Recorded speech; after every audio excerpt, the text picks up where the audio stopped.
Hello Savages, welcome to our second look at Savage Lands lore, as it's been slowly introduced to the game across several updates. Most of the lore we'll look at today will be on Frayed Lynn, but they've also introduced some new ones onto Snowmere and the starting island. We looked at it a lot last time, but now there's some more. So first of all, this is right at the spawn point, and it's kind of like it introduces the plot of the game for the first time. The Savage Lands, where centuries of tragedy have corrupted the land itself. The Savage Lands claim all who enter them. Because of this, the various realms of man have deemed fit to exile their criminals and degenerates to this foul place. But, to those unfortunate souls who awaken to find themselves in such places, not all hope is lost. Ooh. So it turns out I'm a criminal. Possibly an embezzler, probably someone who tips over old ladies in the street and laughs at them. The worst crime of all, other than upcrime. So, okay, so we've found the first book. There's a bit of lore right next to Gary, the skeleton, but that's old lore, we've already seen that. And the next interesting bit of lore is another bit of the background plot of the game, underneath a Rodan farm, standard flaggypoos. The exile system. Exile to the Savage Lands serves one purpose, certain death. However, by banishing the evil that stalks the islands and claiming its rich bounty for one of the many kingdoms of the world, one may earn a full pardon for their crimes and a lord's title upon their return home. However, not only is this feat nigh impossible, but those who accomplish it might find themselves irrevocably... Oh, I don't know. That's too long a word. Fuck it. Okay, so I'm not going to look at all the lore, I'll leave some to discover for yourself. I just want to get a taste for what's happening on Frayed Lynn for the most part. But first I'm just going to have a quick look back at the Tower of Martok, and because we saw one bit of lore nailed to the wall there before, but they've also craftily hidden an extra book on the way up, which you might easily miss. So just run across, basically this is Rabbit Run Meadow, I guess, the edge thereof, but now we've reached the ruins. Okay, so jump across there. As usual, lots of skellies. Certain amount of mountain goats jumping going on here. Ignore most of them, although I can tonk them with impunity, and they don't hurt me at all really these days. I think it's kind of, I believe. Oh, I can't remember now. I have found most of these by myself, but I think I am indebted to a couple of people in the Steam forum who found the remaining ones. Shout out to Chilcoot. And yep, there it is. This is actually, oh yeah, it is actually on the inside, so it is on the way up. So I haven't read most of these as well. This is a new one to me. The Taming of Snowmere. During the first age of peace on the Tarvhas Islands, Snowmere was sparse and quiet compared to its sister islands of Freydalyn and Jormungahr. The docile nature of Snowmere made it the perfect launching point for humanity's foray into the Tarvhas Isles. After the first explorers landed, it took but a few short years for settlers to tame the land and raise the fortress of Meltok and the town of Saval. Okay, so that's some good news, I guess. Humanity turned up and everything was fine. What can possibly go wrong?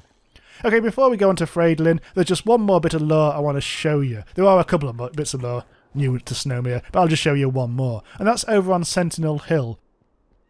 It's a place that you don't really visit very often because there's no real need. But it's a place where you've got lots of skellies on the beach, and up on these rocks you've got 3 crucified skeletons. Now I think the easiest way... God, I'm being chased by pigs. Pigs. I think the easiest way to get up on top of this rock... actually, am I able to do... Oh yeah, it's quite straightforward actually. Yeah, go to the middle skelly, which is that one over there, and he should have a book by his toes. Right, here we go. Oh, God's sake. Here we go. Hello, mates. Go closer, and there we go. Snowmere in ruins. Sadly, Snowmere could not evade the fallout from the greater conflict on the neighbouring islands. Now Meltok lies in ruins, and the formerly thriving town of Saval is crawling with the undead. Even the once proud Tower of the Worm's Guard and its portal to Frayed Lynn now stand as a foreboding monument to humanity's once bold ambitions. So we've gone from this bit of lore, the Taming of Snowmere, to Snowmere in ruins, quite quickly. And also we've learnt of a conflict on the neighbouring islands. So let's go over now to see what's what. Right, now we're going to leave Snowmere and have a look at the Frayed Lynn lore. Just first, let's just read this. This is right next to the portal. The portal's closure. By decree of the Elders of Meltok and Lord Commander Krull, this portal shall remain closed to ensure the continued safety of Snowmere from incursion by Frayed Lynn's abominations. The Lord Commander's presence and sanction is required to reopen it for any reason. Now we already know all about this from last time, that Lord Krull wanted to shut the portal. But yeah, this is now on the other side of the portal. A town forsaken. We shored up Weald's defences, but were unprepared for the sheer number of fiends. When we retreated to the portal, we found it was sealed from the other side. By who, I wonder? Arr.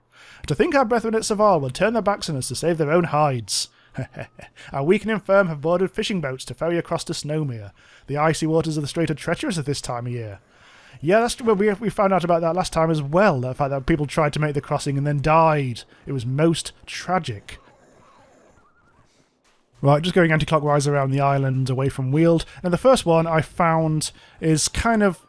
I think it might be here. I think this is where you used to cross the water from Snowmere to here, when they used to have the bridge there, but they got rid of that and added portals instead. That was a long time ago now.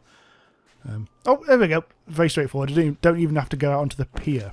The invasion of Tarvhas. In times, the riches of Tarvhas attracted the attention of outsiders, and the great and enigmatic dragons and brave human adventurers arrived on the island's shores. Naturally, what started as coexistence soon blossomed into bloody war and conflict as neighbour fell upon neighbour. Irritatingly, we don't have the prehistory of Tarvhas yet. I don't know where that is. Actually, I think that might actually be the one on the Tower of Worm's Guard that I didn't find. Rather awkwardly.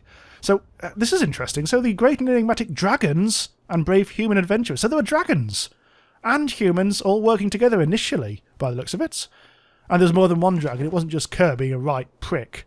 Which does actually counteract what used to be the law of Savage Lands ages ago, when there's just that one island, where there was Kerr was the last of his kind. And well, actually, no, maybe that doesn't contradict him, because Kerr might have just killed all the other dragons. Okay, fair enough.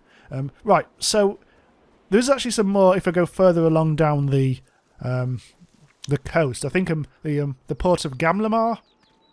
But first, I do believe there's some lore up near Verachul and the Wall, and since they're quite close together, let's go and do those as a pair. Right, this is one I haven't found myself. This is one I've only read about existing. So apparently it's up here somewhere, towards the wall town of Verachul. So it could be pretty much anywhere. So I'll have to keep a beady eye out. Okay, so I've had a look around for a bit. And it's actually in, or just in front of, this guard tower, just right here. Right, here we go. War in Tarvhas. The peace brought about by the Trogas pacification could not last. Soon the ever-growing bounty of Frayed Lynn would arouse ambition in the invasive newcomers. And whether it's humanity's reverence towards the dragons turning into superstitious fright, or the dragons' unnatural warping of the Trogas, none could say. Quickly, all-out war would break out between these great superpowers as the forest giants attempted to preserve all they could. So there is actually a couple of extra bits of lore over here which we haven't actually found. Just looking at my notes, there's actually you can actually find these. Oh, the forest giants of Frayed Lynn is actually what you find at the wall. So that's what we're going to see next. The forest giants and Trogas thing, though, sadly, is... oh, actually, that's near the monolith, apparently. Ooh. Right, okay, so let's go to the wall and see what happens there. Okay, so the halfway along the wall, there's this kind of broad area where there's often quite a few Furies in, so let's avoid him. But in this little ruined house opposite the guard tower, here's our next bit of lore. Try and get away from the Fury. The forest giants of Frayed Lynn. The Frayed Lynn is the crown jewel of the Tarvhas Isles, and the supposed source of all power and riches to be found therein. Whilst its creation is shrouded in myth and legend, the one certainty is that the forest giants emerged during this time of prehistory. These majestic embodiments of the forest roamed early Frayed Lynn, acting as stewards of the thriving flora and fauna. Ah. Right, so this is, the forest giants proving their worth. Okay, morning has broken. I've come over, I keep wanting to call this the east coast, but I'm just checking my compass, and this is technically the north, which I don't like at all. Anyway, this is Santron Bight. This is where we fought Draconis a long time ago, when he used to actually spawn anywhere instead of over on Jormungahr. So this is, if you continued along the coast from Weald, would have got here in, I don't know, about 5 to 10 minutes walk, I guess. Anyway, we want to go on this side. We want to continue around the coast, and we're heading towards the port of Gamlamar. So just carry on here. It's not too far. Eventually you will, well, after about another couple of minutes, you'll get to that walled port town, which I can never remember the name of, and I never actually go in on these videos. I always end up editing them out for whatever reason. Okay, so I should be around... these pillars are starting to indicate that I'm almost there. Oh no, I think it might be on the other side of... oh no, I think it's here. This is here. I remember those little pillars. Right, so somewhere here there will be a book. Oh, I slowed right down and went out of stamina. Just the last few seconds. Right, just comb the sides. And there's a telltale sparkle. Which should be the name of one of the books. Right, here we go. Humans and dragons in Frayed Lynn. The arrivals of the humans and dragons to Frayed Lynn inevitably disturb the tenuous balance of power between the forest giants and Trogas. Oh, that's interesting. At first, a new era of peace and prosperity came around when the dragons enthralled the Trogas. With the violent and primal Trogas kept in line by the new masters, forest giants, dragons and humanity were able to come to a mutual understanding that allowed providence for all races of Tarvhas. Yet, this balance would not last long. Ooh, that leads pretty much into war in Tarvhas, I said, mumbling incoherently. Okay, just leaving the port of Gamlamar behind, which is down there, and literally just running up the hill towards one of the towers, whose name... which one's that? Oh, that's one of them. That's I can't remember the name of that one. Oh, it's a Gamlamar Tower, isn't it? Okay, so the reason why I'm going up here is because I found some sneaky lore next to the sneaky portal that you find right next to it. This is taking longer than I thought. Don't worry, it's probably worth it, although I have absolutely no idea what... actually, I do. I'll just write some running along. I'm going to see what this one is. This is Frayed Lynn in Ruins. Oh, okay. So I think we've been leading up to this. This should be the one after War in Tarvhas. Right, okay, so I need to sneak my way up here. This is the back entrance. The front entrance is going up the steps down there, which is all kinds of cray-cray. Oh, I might even be able to see Centre Point from here. Oh, no, never mind. Anyway, this is the sneaky portal. I think I've shown you this before. You go through it, and I've been teleported across the island to quite near the other dragon tower, the Cartazol. Yeah, so round here in Dural, which is the sneaky little watchtower, there is yet more lore. And so this should be Frayed Lynn in Ruins. Yes!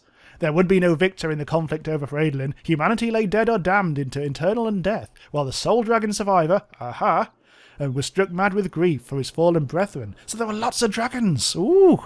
The forest giants succeeded in preserving what nature they could, but even those noble efforts were undermined by their own abominable offspring, the X. The forest giant... what do they call them? What they used to be called? Forest gremlins, that's it. Now, Frayed Lynn remains in ruins, as a twisted and dark form of nature slowly engulfs the land. Is that reference to the dragon, or is there something else?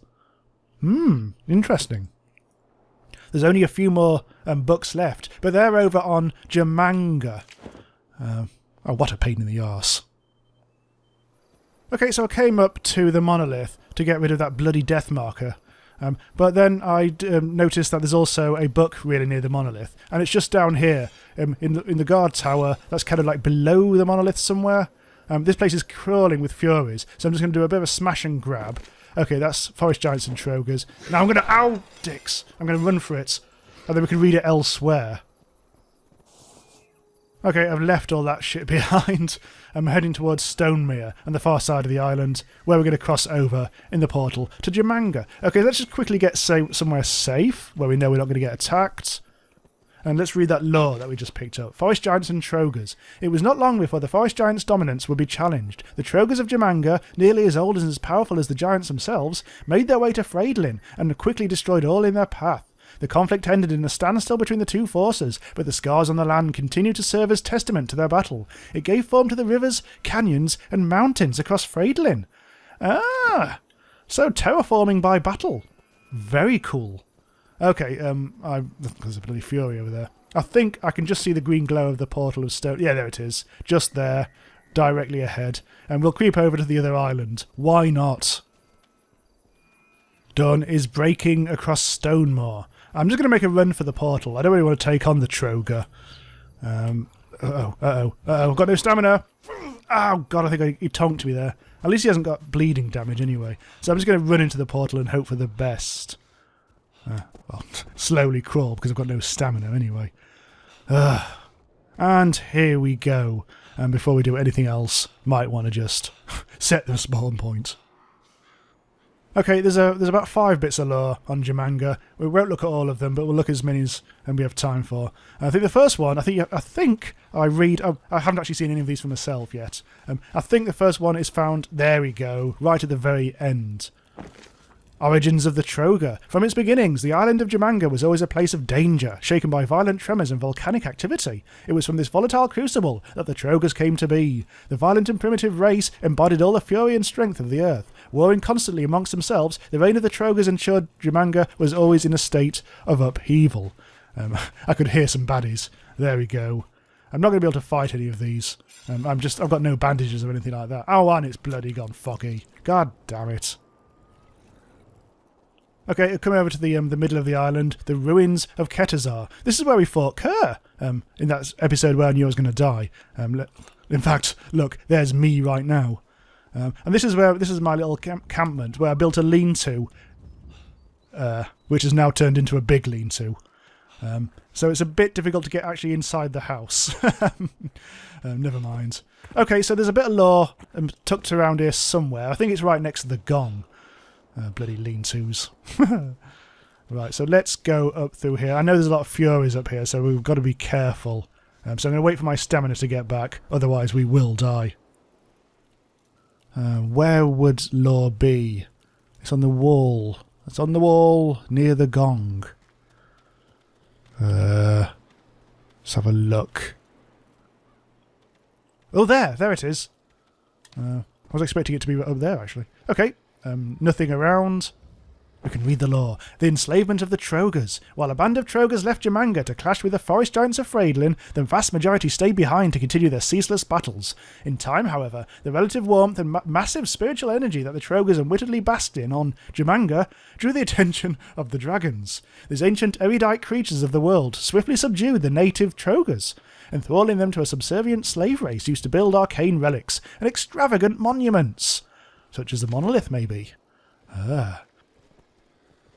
Okay, I actually came in the wrong direction. I came accidentally to Pelargo, which wasn't the lure I was looking for. But right here on the very... Oh, hello, Nightbloom flower. Huh. Right here on this little lookout, here's a Shadow's Fall on Tarvhas. This is kind of like midway through the lore. After a long period of great conflict, the Isles of Tarvhas were reduced to a darkened tomb. Those who survived found themselves forever changed by the brutality of war. Not even the beasts found themselves free from the corruption that permeated the island, as the conflict befouled their once noble spirits and engendered an unnatural viciousness. Okay, so I'm going to carry on. I'm trying to get to... where the hell is it? Baelagos. Because I think that was the final bit of lore, number 30 of 30. So I'll go there and we'll conclude the episode. Baelagos. I think this is what I'm actually looking for. I've gone around the island quite a long way, and there should be some lore here. This should be the very last bit of lore. Apparently, there's a bit right out on the end of a pier. Well, that's quite a jump. That was rather convenient. I seem to remember there's sometimes a fury knocking about here, so I'll have to be careful. That looks like a pier. Anything here? Nope. Oh, it'll be on the Oh, there's the fury right there. So we will have to try and avoid his wrath. It's Tim Roth. Right, you prick. I'm just going to try and slide around him. Hopefully he won't notice. So where is there a pier? Oh, there we go. This looks like it could be it. This looks like the far distant side. There we go. Right, here we go. The very last bit of lore. 30 of 30. Although I've still got 2 to collect elsewhere. The fall of dragons. The uprising of the Trogas was swift and devastating. Oh, hello. So the seeds of rebellion. I think you find that at Sean's lookout. We'll fill this backstory in a little more, but let's just finish this off. Not only did they destroy much of what the dragons had struggled to build, but in doing so, gave the newly created races their first taste of liberty. Wholly unprepared to fight a battle on 2 fronts, the dragons were all but decimated. Oh dear. Oh, only the dragon Kerr survived this chaos. Lashing out in sorrow and rage, he ravaged all he encountered and left Jormungahr a smouldering ruin of abominations. I'm getting very, very cold out here. That actually counts as being in the water, I think. So I think I better quickly heat up. Okay, so that's our second look of lore. Sorry, oh god. Sorry, it's been going on for quite a long time, but I hope it was worth it. So thanks for watching. Subscribe for future videos of Savage Lands. The next video will be out when the next game update is out, which I think is next week, but I'm not 100% sure. Okay, so I'll see you next time. Oh, gold.